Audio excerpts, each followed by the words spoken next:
शिवबा चले गए, लेकिन सिंहासन खाली नहीं था, क्योंकि उनके घर जन्मा था एक शेर, संभाजी महाराज। शिवाजी महाराज के निधन के बाद पूरा मराठा साम्राज्य एक अनजाने डर में डूब गया था।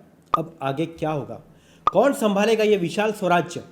लेकिन सबकी निगाहें भारी मन से रायगढ़ की ओर थी, जहां संभाजी महाराज को छत्रपति बनाकर राजगद्दी सौंपी जाने वाली थी। यह राज्याभिषेक सिर्फ एक राजा की शपथ नहीं थी, यह एक प्रेरणादायक नए अध्याय की शुरुआत थी।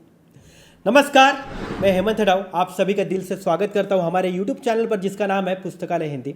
और आज के एपिसोड में हम किसके बारे में जानने वाले हैं ये बताने की ज़रूरत तो है नहीं, क्योंकि पूरी दुनिया छावा फिल्म के कारण उनकी दीवानी हो गई है। और आज उनके जयंती के अवसर पर हम छत्रपति संभाजी महाराज के जीवन की सबसे बड़ी घटना, उनका राज्याभिषेक के बारे में जानेंगे।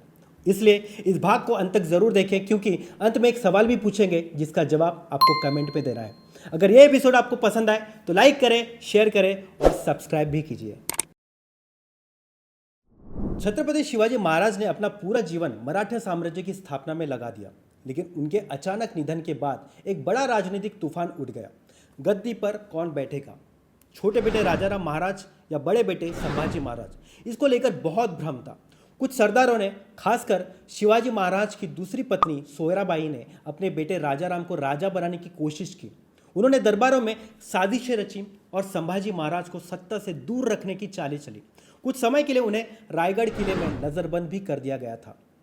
लेकिन ये दहाड़ने वाला शेर इतनी आसानी से शांत नहीं बैठने वाला था।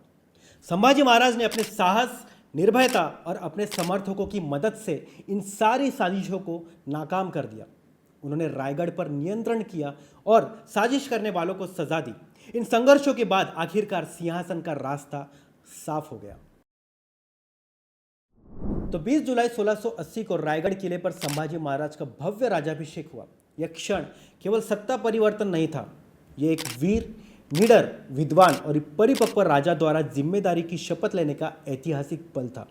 राज्याभिषेक से पहले उन्होंने पारंपरिक विधियां निभाई, सिंहासनारोहण की रस्म, गंगाजल स्नान, मंत्रोच्चार और वैदिक यज्ञ। इस दिन उन्होंने नया नाम शंभूराजे धारण किया।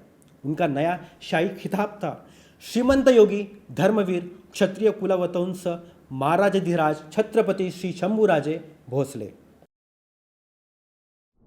तो पूरा रायगढ़ सजाया गया था, भव्य झंडे, ढोल ताशों की गूंज और किलों पर जगमगाते दीपस्तंभ। हजारों मराठा, राजा, सरदार और विदेशी मेहमान इस भव्य समारोह में शामिल हुए। ये आयोजन इतना भव्य था कि उनकी गूंज मुगल दरबार तक पहुंची।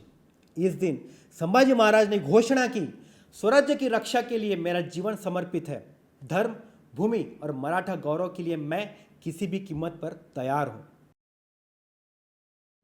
राज्याभिषेक के तुरंत बाद उन्होंने शासन में अनुशासन लाया, प्रशासन में सुधार किए, कमजोर किलों को मजबूत किया और मुगलों व आदिलशाही की सीमाओं पर सैन्य गतिविधियां तेज कर दी। उन्होंने विदेशी हमलावरों से लड़ने के लिए नई रणनीतियां बनाई। संभाजी महाराज सिर्फ तलवार के धनी नहीं थे, वे 6 भाषाओं के ज्ञाता, शिक्षित और विद्वान भी थे। उन्होंने धर्म ग्रंथ, कविता और इतिहास का गहरा अध्ययन किया था। राज्याभिषेक के बाद उन्होंने षड्यंत्रकारियों को सख्त सजा दी, लेकिन भाई होने के नाते राजाराम महाराज को जीवित रखा।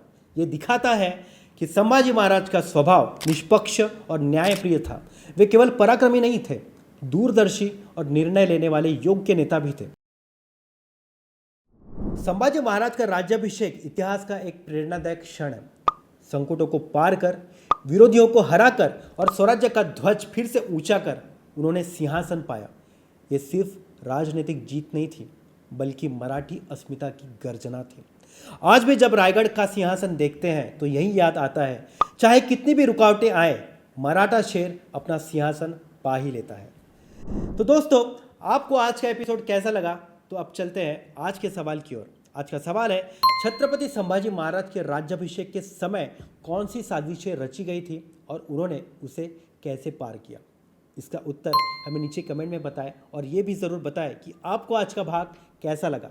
तो मिलते हैं अगले भाग में, तब तक के पढ़ते रहिए, कुछ करते रहिए, क्योंकि पढ़ोगे तो बढ़ोगे।